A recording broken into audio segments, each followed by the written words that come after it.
I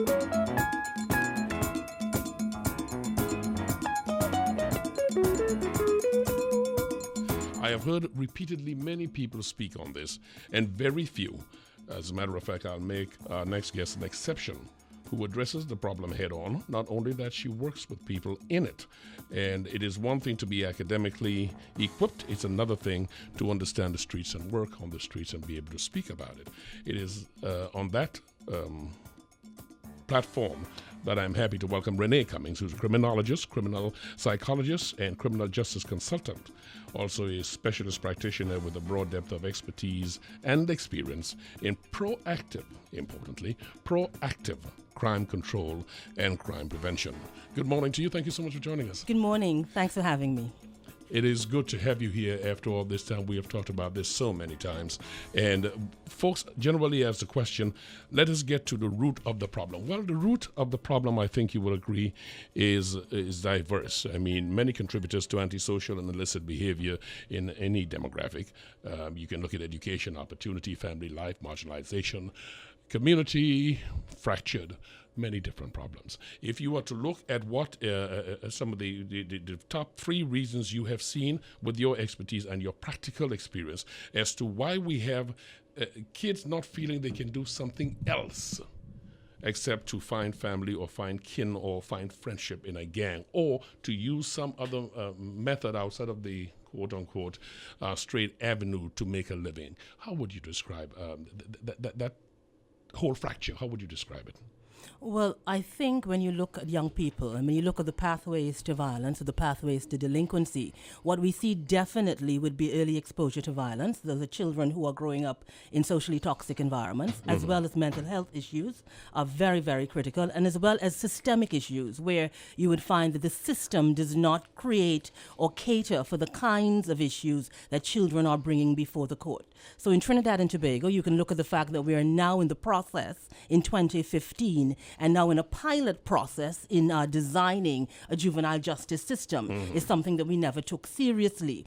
We speak about youth development, we speak about national development, but we don't look at children and we don't look at the home. When it comes to children, you can even look at research that's being done now in neuropsychology, where they show you from the neural connections a child makes in vitro, depending on the level of chaos and confusion in that environment. That child is already developing the kind of stimulation that's going to make them react to violence. When you look at early exposure to violence, and in Trinidad and Tobago, we have children who are highly traumatized. We've also have children in this country who've been abused to death. So there is no history that children in this country are under an extreme amount of emotional and psychological and pressure. When you look at incest, high rates of incest, high rates of child abuse, high rates of physical abuse. Look at the education system, how children are being miseducated. There are so many things that combine to create the context for a child who feels really excluded. Say for a few like yourself who see this, you think that there is a general understanding in the country as to the connection on family life, on when the child starts. You're talking about it from the womb is what's being researched right now. But a child coming into a hostile environment is a violent environment, is it not? And the hostility can sometimes be born of a very tough living condition for the mother and father. And that is the reason I always make the connection, that contract between society and the family as being the moorings, the beginning of where this child can start falling into the area of hostility, inability to do conflict resolution, because when people are desperate, they're not really having a good conversation about a topic. So it gets very, very physical. Definitely. I think when we speak about family life in Trinidad and Tobago, we tend to focus on parenting, basically, and parenting skills. But that's a long way off. We need to start to look at the early exposures, and you would find that internationally, the focus has been on early exposure to violence and how early children interact in violent environments and how the violence affects the psyche. Now, you must remember that violence is very traumatic and it has a direct impact to what we call the executive functioning of the brain. So those functions that deal with self-control, that deals with the ability to reason, the ability to rationalize, the ability to understand, the ability to interact, the ability to self-regulate. Those are the functions that come under pressure when a child is exposed to violence. And we have a very violent society in Trinidad and Tobago. You can look at it. I mean, recently I was just blown away by that headline with a 5-year-old girl who was actually in the car when the mother was shot, and then the perpetrator, the mother's ex-partner, decided to kill himself. And you look at high levels of male suicide in this country. So we are suffused in violence, but we're not treating with the violence. So it's like we're trying to put a bandage on a volcano. This is where we are. And Sharmain? Yes, the violence too, but the person who, I'm just going to go back to that, just one instance with the guy who shot the girl, his girlfriend in front of her mother, is a product of the violence, right? So the child is not a victim of that kind of violence, and she's going to grow up traumatized, but he was a victim of some other kind of violence. And when we talk violence, I would think that we're not confining it just to Trinidad society, but what they are fed also as well through all the media that is open to them now, so that we are creating even more violent and beyond violent. Violent is manifest in different ways. For example, I just want to bring us down to the school system, because that's where it is at its worst. And that's where we are literally almost breeding them because of our inability to deal with it. So we go to sex and pornography, which is also violent, which breeds violence, which breeds violence. And we have instances in schools of children, and it's been documented, at least in reports by Dr. Ramesh Devaswaran and more recently Dr. Selwyn Ryan in his youth report. Children go to school, they have access to their cell phones, they make videos, pornography, which they sell via Bluetooth to make money and earn money. So therefore there is a criminal industry among teenagers that goes way beyond violence. Simple violence, because these are the things that they do. How are we dealing with that? This is youth and violence. Are we going outside of the remit of violence to deal with it in a holistic way? So when we speak about youth, I mean, we're talking about juveniles. We don't like to link the word criminal to them just yet. What we really want to do is create diversion programs to move them away from ever being adjudicated by the system. When it comes to pornography and when it comes to children actually videotaping pornography, you've got to remember that when we grow up in a home, we grow up with a certain level of consciousness and social moorings, and we develop a particular kind of conscience. We all have psychological filters, and a psychological filter would allow us to understand the difference between right and wrong, good and bad, what is acceptable, what is unacceptable.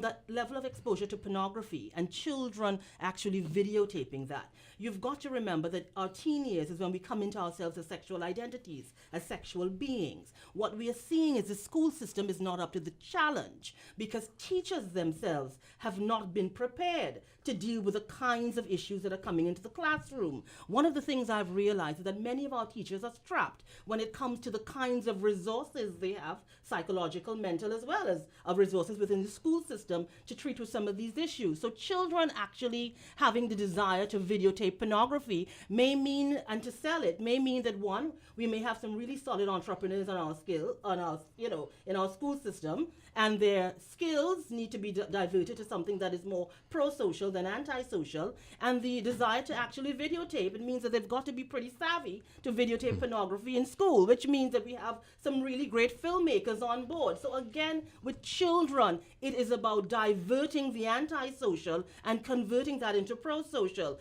because they're coming from a context where a lot of them still are trying to find themselves. So yes, it seems exciting, let's be honest. Discovery. For a lot of adults as well, pornography is something that's very exciting. So they are enticed by it. But it's for us, the education system, the system itself, to step in and really divert them from becoming something more antisocial and putting it in something pro-social. Criminologist, criminal psychologist. We're talking to Renee Cummings. We're glad to have her here this morning. I just want to stay in that whole question of parenting, because I feel that, I think I'm on the same trend with you and the facts, that it starts early. Now, this early thing, we spend a lot of time talking about those who, in fact, display their violent tendencies and so on. But the parenting aspect of it, I think, is important.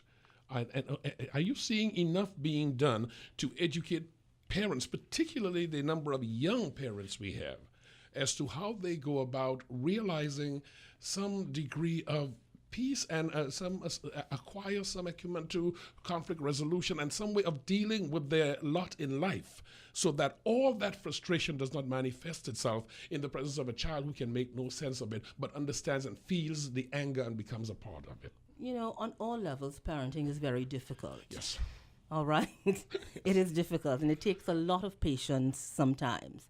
And even myself, I find myself sometimes having to come up with all different types of strategies so I will not become angry with some of the things that I'm seeing. It's not easy. So when you are looking at other families where there are high needs, sometimes in underserved communities, strapped for resources, trying to survive, parenting is not what we are going to expect it to be. What we have a tendency to do is to assail parents and say they're not doing a really good job and not really to provide that support. So again, this is where the system is supposed to step in. This is where the school system and the justice system is supposed to come in and provide what we call those bundle packages, or those wraparound services that include what I do, which is considered multi-systemic family therapy, because sometimes parents need mentors. Sometimes parents need support. Sometimes parents need to understand that what they have learned all their life as parenting is not parenting, and it's sometimes very abusive. So it takes reconditioning. It takes really adapting to a different cultural style when it comes to understanding. But sometimes parents have told me, when you are trying to survive on the other side of the fence, sometimes you don't have the time to do the textbook kind of parenting that sometimes psychologists want to introduce. So 9 out of 10 times they know it themselves. It is just not practical, because where's the next meal coming from? It's very difficult. And beyond that, remember, parenting is something that we're socialized into the kind of parents we are going to become, unless we make the kinds of interventions ourselves. So there are some people who would say, well, my parents beat me, to 1 minute from death, and look how great I am, right? And that may be the style that they choose. There's some people who may not choose that style. But the fact of the matter is that parents need support. Parents need support, because a lot of people are just getting into relationships, they're having children, and then when the children are here, they're not understanding the kinds of chaos they are creating in the home is going to impact. And children are really exposed to what we call polyvictimization. A lot of children who come in front of me, which is various levels of victimization. So you're born into a family that is already financially and socially strapped. You have these parents who are arguing. Most of the time when there's the arguing, there's alcohol or substance abuse in the home. There's violence in the home. You're watching adults being very violent and very abusive to each other. Sometimes they're abusive to you. They're putting you under a really traumatic experience. Then you go into the school system and you find that you've not been socialized to adapt to that. The school is presenting unique challenges. We find from that neuropsychological perspective, these children are already coming into the school system with conduct disorder, with oppositional defiant disorder, with attention hyperactivity, so many levels of deficits they're coming into the system with, and they're not getting that kind of comprehensive sort of holistic treatment that's going to move them from stage A to B, C, D, E as they move into, wherever they need to go. And the institutions being put in place, are you seeing an awareness amongst the decision makers, the policy makers, where they can understand that the state has to step in, as you articulated a moment ago, and put the institution in place to assist many of these parents? Are you seeing such institutions? We are doing things, but we do things usually in a very ad hoc manner, and we don't do it in a really comprehensive manner. So what you're supposed to see is that cross-wiring between education, social services, mental health, the Department of Justice. You're supposed to see that level of connectivity. We don't do that well. So implementation has to be broad-based. It has to be multi-tiered, multidisciplinary. We don't really we don't gel things. So you may have the Ministry of Education doing something in one school, but it's not across the board. Or when a school presents a problem, like there's an incident of violence in a school, we may hear the children are going to get counseling, we're going to put another counselor in there, a social worker. But then again, what is the philosophy when it comes to youth violence? This country has a youth violence policy that is really a non-policy, because we don't have the systems and the procedures and the other policies in place to reduce youth violence. We don't have an anti-violence policy. We don't have community anti-violence policies. So it's like we say things because sometimes they seem popular, but yet we don't follow up, and then we don't provide the right types of empirical and evidence-based types of programs in place to get things moving how they need to move. Criminologist, psychologist Renee Cummings is our guest here. Just before you step in, I just want to follow up on this. Sometimes you can see a household, Renee, and I'm sure you've encountered this many times, where the parents are begging for assistance. On the one hand, yes, we talk about the institutions and stuff being put in place for the kids who start going the wrong way or who are calling out for help themselves, but they're parents calling out for help. When I ask you if the state is putting, or you see the institutions in place to assist, I wonder about the parents who are begging for help. What can they do? Because many of them are listening to you this morning and saying, she's making sense, and that's true, but I just can't get it done. Well, what I've realized from working with some parents who have children who are really at risk is that they don't know what is available. So while there may be little pockets of things available from certain NGOs at certain ministries, there really isn't a national policy. I know the Ministry of Youth and Gender is really trying to move in that direction. But when we look at it, you can look at the fact that the Catholic Church recently gave up the St. Jude's Home for Girls to the ministry. The ministry is now trying to come up with a rehabilitation and a resocialization approach, philosophy. We have the St. Michael's Home for Young Men, which is in a total state of disarray. Really no philosophical agenda there when it comes to reinventing a lot of these young people. So things are happening in small places, but when parents come to me, they don't know what to do. They don't know where to go. And some of the problems are multi-systemic. Some of the problems, as I said, is poly-victimization. So I have one case with a young man who was raped, who dropped out of school, who has got himself involved in guns and gangs and drugs, who's using the guns and gangs and drugs to redefine who he is because he's trying to treat with the fact that he was raped by by a man. So that you have so many problems, and then you have these parents who still have to turn up to work. And they don't have time all day to be going in every nook and cranny trying to find their children and to, so many other things need to step in. Those who encounter you, they are fortunate, but the parents who are looking for and crying out for help, would it be a good idea then for somebody to put a page up with a number of these services that parents can reach out to? I think it would be wise for the ministry to actually put all the services in one place, because a lot of the parents, as I say, they seem somehow, people just contact me on Facebook or they send me a message, and actually when it comes to children, all the work that I do with really at-risk youth is pro bono. I do that for free. I don't charge these parents, but we really have got to collate and bring those services together, because there are lots of families in Trinidad and Tobago who are really under an extraordinary amount of trauma and who really need some assistance. I just wanted to add here, just bring some statistics to the discussion. Sure. It's a report, Trinidad and Tobago Youth Survey 2007. So that means 7 years ago, and I'm sure the problem is far worse now. So I'm just going to give you some stats, and after these stats, Renee, I want you to say, first, what are the services that you know are available for parents who deal with situations like these, and what kind of comprehensive policy can we have at a national level to deal with something like this? So, for example, which is why I brought the sex and pornography thing. It is just something that we don't speak about. We just make flash headlines when it happens, and we don't deal with it. So, Youth Survey 2007 says 21.5% of the students that they surveyed reported attacking someone with the intention of harming them. 13.1% of the students reported attacking someone with a weapon.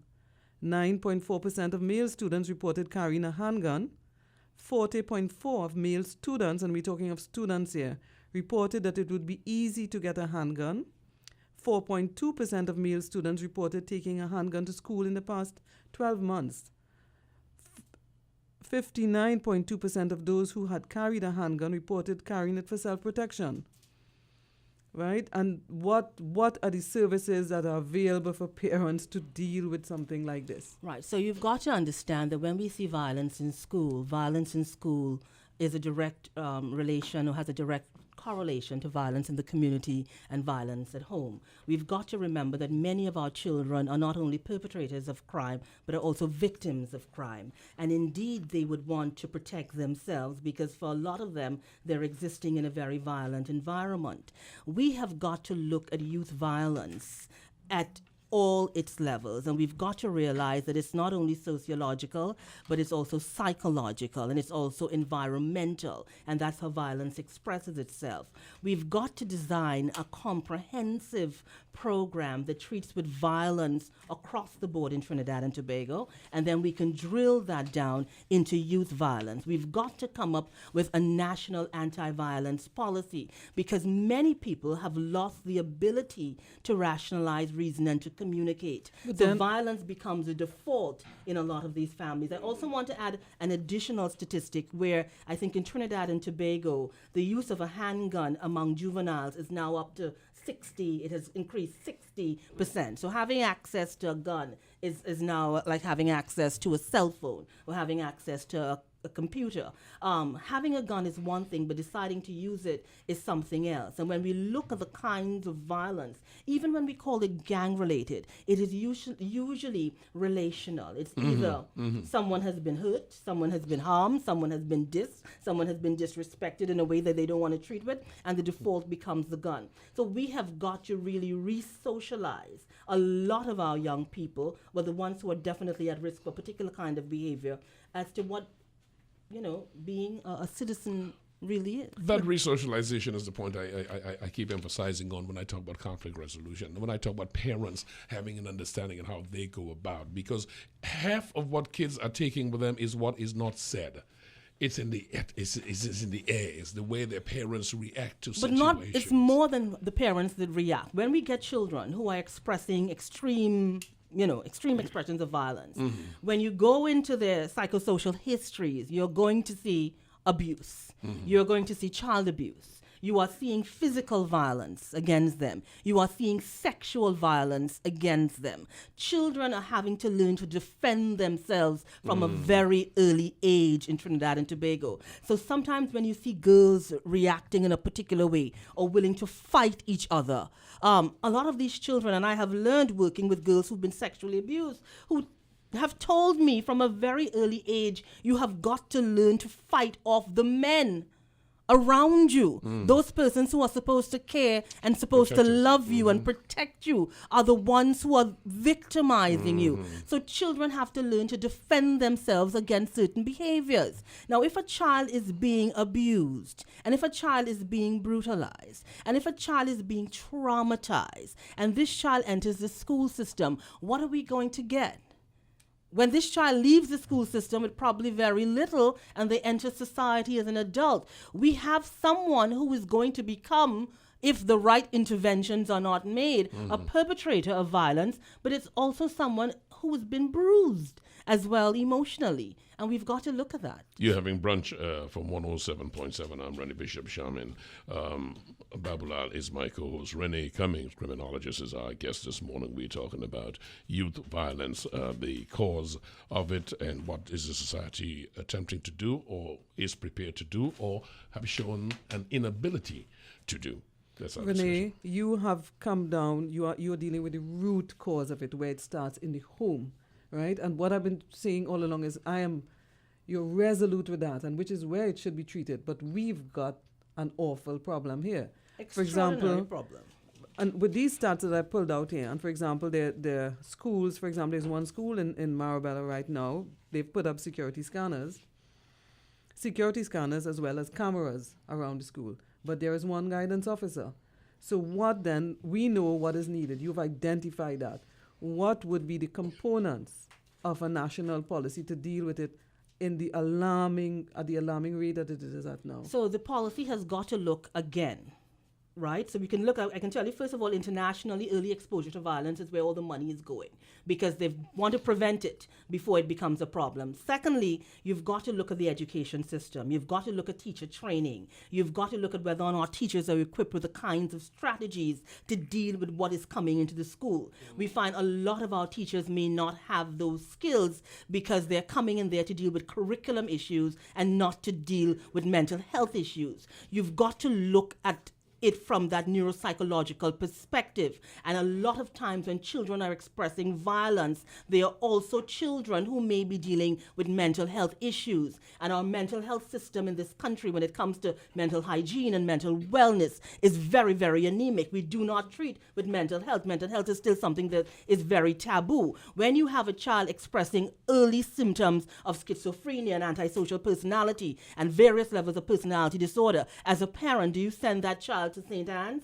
I mean, really, where is that child going to get the kind of help that child needs? We don't have that. We do not have community mental health programs, something that we need really quickly. What else do? We also have to, as I say, we've got to come together. Ministry of Youth, Ministry of Education, Ministry of Justice, which seems not to understand their role, because I think the Ministry of Justice believes it's the Ministry of the Judiciary and does not understand the Ministry of Justice in any part of the world deals with juvenile delinquency, violence against women. It deals with all of these issues. And as a society, we've got to educate ourselves to understand the kinds of ways in which trauma affects us. And I would say that given the kinds of the high levels of violence we've experienced in Trinidad and Tobago over the last maybe 15 or going into 20 years, we're in a society in an extreme case of post-traumatic stress disorder, where we've been desensitized in ways to crime and criminality, but we don't understand that we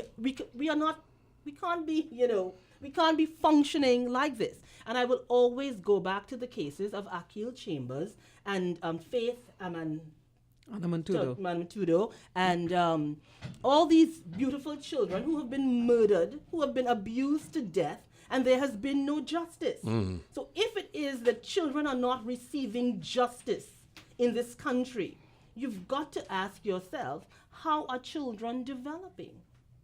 And then you enter schools as well. The furthest we've gotten to would be testing your eyes. We don't do any kind of diagnostic testing on attention deficit disorders and some of the stuff that you've identified.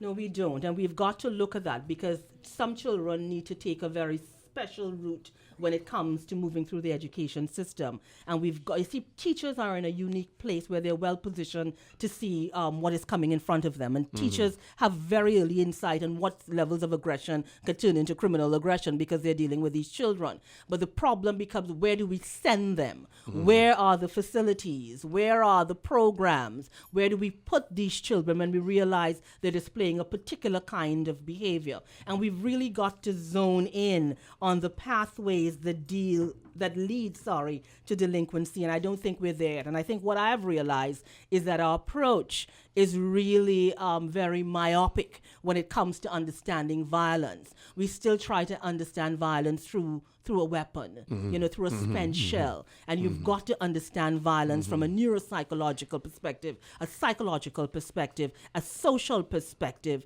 and an environmental perspective, because they all come together to create the kinds of individuals who we will see now coming in front of the criminal justice system. Afraid I am, but I will ask anyway.